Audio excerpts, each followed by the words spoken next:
Assalamualaikum warahmatullahi wabarakatuh. Perkenalkan, kami dari kelompok 8 Public Speaking. Di sini kami akan mempresentasikan hasil analisis kami tentang hambatan komunikasi antar budaya dalam penerjemahan di perusahaan Jepang, yaitu PT Metek di Semarang. Boleh di next.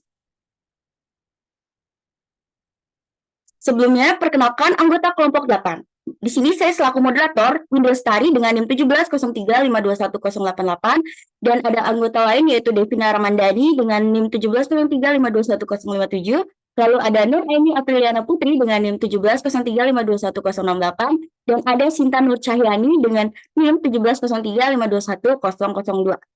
Boleh di next.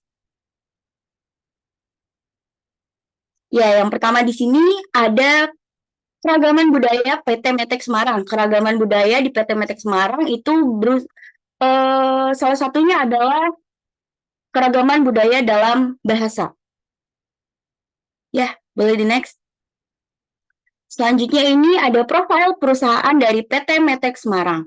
Jadi PT Metek Semarang ini merupakan salah satu anak perusahaan Kubota Jepang yang bergerak dalam bidang manufacturing vending machine.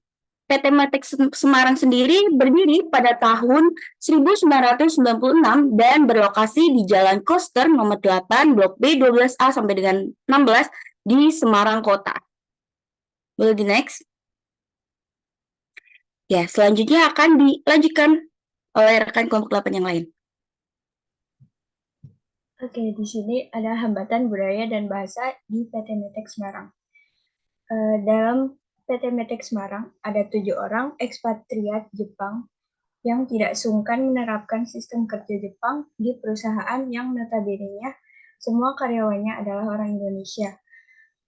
Bahkan istilah-istilah asing juga diterapkan dalam bekerja seperti seisansei atau produktivitas, gentan-i atau elemen kerja terkecil dalam sebuah proses atau standar waktu untuk sebuah proses, dan kaizen atau praktek untuk memperbaiki diri dengan tindakan kecil secara bertahap.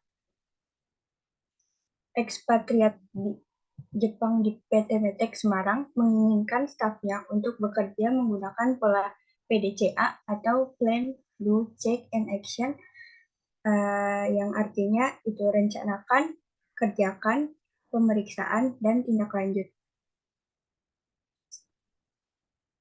Setiap harinya terjadi komunikasi antar budaya antara ekspatriat Jepang dan staf Indonesia. Bagi staf Indonesia yang bisa berbahasa Jepang, komunikasi dapat berjalan dengan lancar.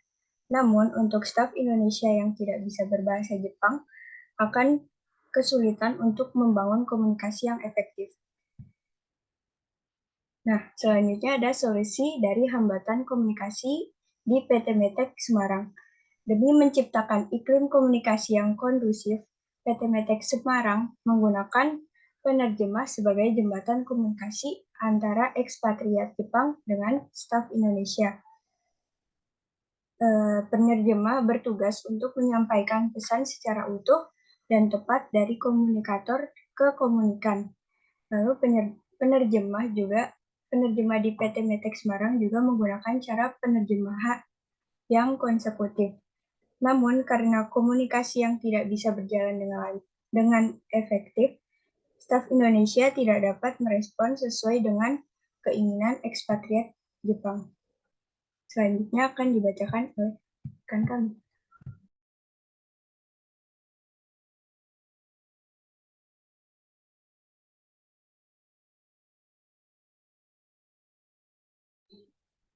Oke, selanjutnya ada hambatan penerjemah PT Mentek Semarang. Nah, hambatan pertama itu terkadang penerjemah masih menemui kesulitan-kesulitan dalam menerjemahkan. Yang kedua ini, seorang penerjemah itu tidak boleh menerjemahkan sesuatu yang dia sendiri itu belum memahaminya, karena ketika dia belum memahami itu bisa menjadi sebuah kesalahan bagi penerjemahan. Bisa merubah isi dari pesan komunikator yang dapat menyebabkan komunikan akan memberikan respon atau feedback yang tidak sesuai. Yang ketiga ini, hal yang sulit bagi penerjemah adalah apabila komunikator mengeluarkan ekspresi-ekspresi nonverbal tertentu yang sulit untuk ditirukan oleh penerjemah sendiri. Contohnya itu seperti ekspresi marah, kesal, jengkel, atau dengan nada yang tinggi dan penuh emosi. Nah, biasanya ini tuh sulit untuk dilakukan oleh penerjemah karena penerjemah sendiri juga mempunyai rasa sungkan kepada komunikator yang akan disampaikan. Next.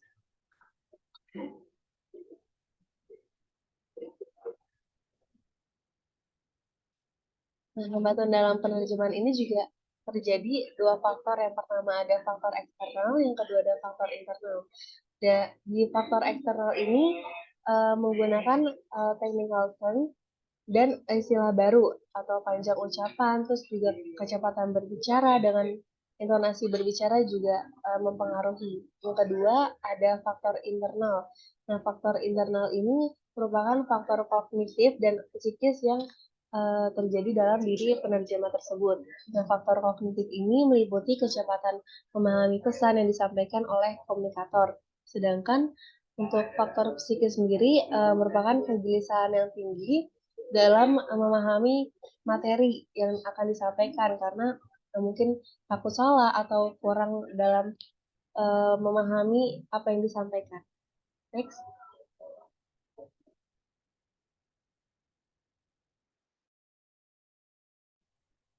Lalu selanjutnya ada contoh dari hambatan komunikasi. Contohnya, saat terdapat kata yang image-nya ada dalam bahasa Indonesia ataupun bahasa Jawa, belum tentu dapat diterjemahkan secara sempurna atau tepat dalam bahasa Jepang, dikarenakan terbatasnya kosakata dalam bahasa Indonesia maupun bahasa Jepang. Kata mdredrek sebenarnya kurang tepat jika diterjemahkan dengan kata tokeru yang berarti meleleh. Karena kata meleleh artinya mencairkan. Sementara yang dimaksud dengan mdredrek adalah sebagian rohu pengelasan memadat, sebagian yang lain turun ke bawah dan memadat di sana. Penerjemah juga selalu melihat siapa yang berbicara dan siapa yang mendengarkan.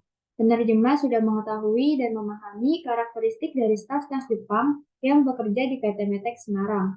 Memahami karakteristik staf Jepang membuat penerjemah mudah untuk mengetahui apa yang diinginkan oleh staf Jepang dan mudah untuk menduga kemana arah pembicaraan yang sedang berlangsung. Sehingga penerjemah dapat menciptakan sebuah terjemahan yang utuh, tidak hanya sekadar makna kata, namun juga langsung menyasar pada maksud pesan dari komunikator.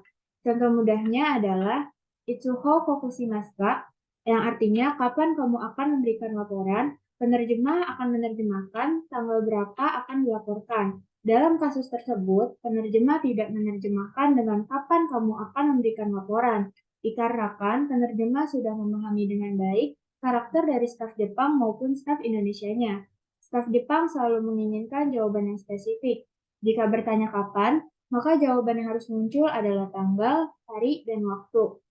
Namun, jika orang Indonesia ditanya kapan, maka biasanya sebagian besar akan menjawab besok, lusa, atau 1 minggu lagi.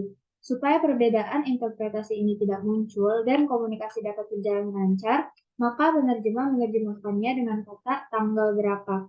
Dengan begitu, jawaban yang dikeluarkan oleh orang Indonesia adalah jawaban spesifik dan sesuai dengan harapan dari staf Jepang.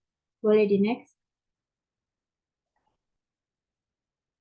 Nah, kesimpulan dari presentasi kami adalah perbedaan budaya, latar belakang budaya, sosial, gestur akan memunculkan kode-kode berbicara yang berbeda dan majemuk, di mana perbedaan kode-kode berbicara ini akan menjadi hambatan dalam penerjemah. Di PT Metek Semarang, perbedaan bahasa, tulisan, dan pola kalimat tidak menjadi hambatan yang besar. Namun, istilah-istilah baru atau kata-kata khusus yang belum pernah didengar sebelumnya akan menjadi hambatan dalam komunikasi yang dijembatani oleh penerjemah.